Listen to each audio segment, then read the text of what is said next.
পাই না, কেন পাচ্ছি না? আপনারা লিখে দেবে, আপনাদের কলম সাংবাদিক, আপনারা কলম দিয়ে লিখবেন। ঝালকাঠিতে ৬ দফা দাবি বাস্তবায়নের লক্ষ্যে স্বাস্থ্য সহকারীদের অবস্থান কর্মসূচি পালিত হয়েছে। নিয়োগ বিধি সংশোধন ও ইন সার্ভিস ডিপ্লোমা প্রশিক্ষণের মাধ্যমে ১১তম গ্রেডে উন্নতিকরণ, টেকনিক্যাল পদমর্যাদা প্রদান সহ ৬ দফা দাবি বাস্তবায়নের লক্ষ্যে অবস্থান কর্মসূচি পালন করেছে স্বাস্থ্য সহকারীরা। কেন্দ্রীয় কর্মসূচির অংশ হিসাবে মঙ্গলবার সকাল ৮টা থেকে বেলা ১০টা পর্যন্ত বৃষ্টি উপেক্ষা করে ঝালকাঠি সিভিল সার্জন কার্যালয়ের সামনে অবস্থান কর্মসূচি পালন করে তারা।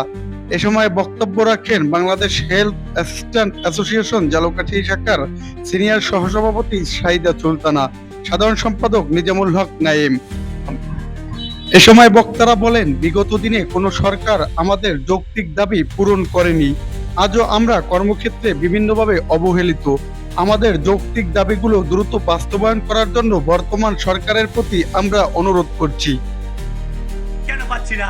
আপনারা লিখে দেবে, আপনাদের কলম সাংবাদিক, আপনারা কলম দিয়ে লিখবেন। আপনাদের কাছে আমি একটা কথা বলবো, আজকের বাংলা এনএসআই মহাপরিচালক, আমাদের ডিজি মহোদয়, আমাদের স্বাস্থ্য সচিব মহোদয়, আমাদের সেই কাঙ্ক্ষিত আমরা কিছু দেই নাই। সুতরাং বিগত সরকারগুলোকে এখন আমরা ইনশাআল্লাহ আগামী ১ সেপ্টেম্বর থেকে বাংলাদেশে ৬৪টা জেলা ৪০০ চলমান আছে।